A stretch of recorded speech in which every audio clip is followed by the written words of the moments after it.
30 years of age. Now, what we see in this group is the same thing that we're trying to give the Head Start students in that group, but this group missed it.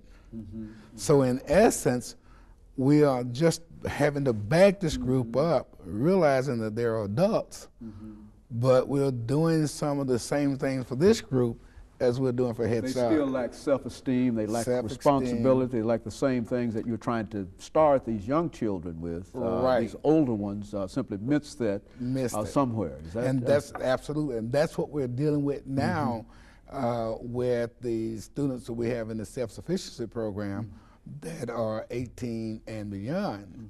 At that point, it's just like having to restart them all over again, you know. And once we restart them, the majority of them will do a great job. Matter of fact, we put 22 people or students in college last year out of the self-sufficiency program that did not have an idea that they were even going to school until we recruited them, talked them into them. We have two wonderful instructors, Dr. Collins, she's the teacher, the mom, everything they need. And we give them that basic concept of what learning is all about, and then they take off. Now, when we bring them in there, we have 3 divisions of that self-sufficiency program. If they're reading below a 7th grade level, and we test their reading level with the TABE test, and if they're reading below the 7th grade level, then we will put them in the adult basic education program until we get their reading skills up. After the reading skills get higher, then we'll transfer them or graduate them, as we call it, over to the GED with the rest of them. That in itself gives them the catalyst, the excitement to do a better job over here in the GED, and most of them will do a great job. Now, just before they get ready to take the GED test, we start talking college. Because I have found over the years that I can get all the people in Nashville who don't have a high school diploma and say, come on, I'm gonna give you a GED certificate, and they get the GED certificate, and I let them walk out the door, then they're not gonna know what to do with it.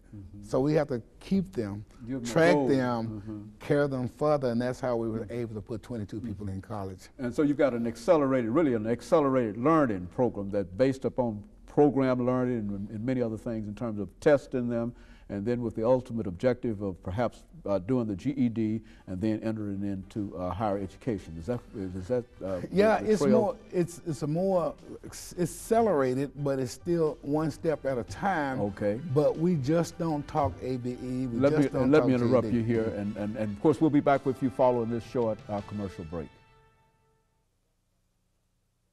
Thank you and welcome back to this final segment of the show for today. We're talking to Mr. Walter Hunt, the Executive Director of the Metropolitan Action Commission.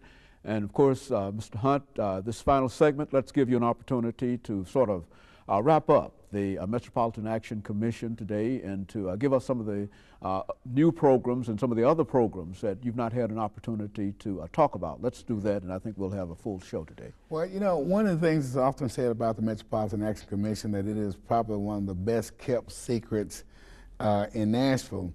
Although they say it's the best kept secret, we probably serve about 180,000 people a year right at that one location. But we do offer a lot of other programs. One of the programs I'm very, very fond of is the programs we have for our senior citizens. You see, I strongly believe that we have to take care of our young folks and our senior citizens. So, of course, I think a lot of people know about the fan program and the air conditioning programs that we use in the summertime to keep our senior citizens cool. But one of the most recent programs that we created was that of the maintenance of the senior citizens' homes. We looked at a study that said that senior citizens are more happier, they are more healthier, they live longer when they're able to stay in their own home and not have to be forced out in a nursing home. One of the reasons when we looked at it, a lot of the reasons that they were moving out, being put in homes because of they couldn't afford to pay for the maintenance on the home, i.e. roofs, plumbing, electrical, and that kind of thing. So we created a program where we can spend about $3,000 per house, whether it's a roof or electrical or plumbing, handicap accessories, or subflooring. So we started that program 2 years ago. Last year we did 60 some odd homes. This year we're on off to a good start. We're putting roofs on the people's houses. We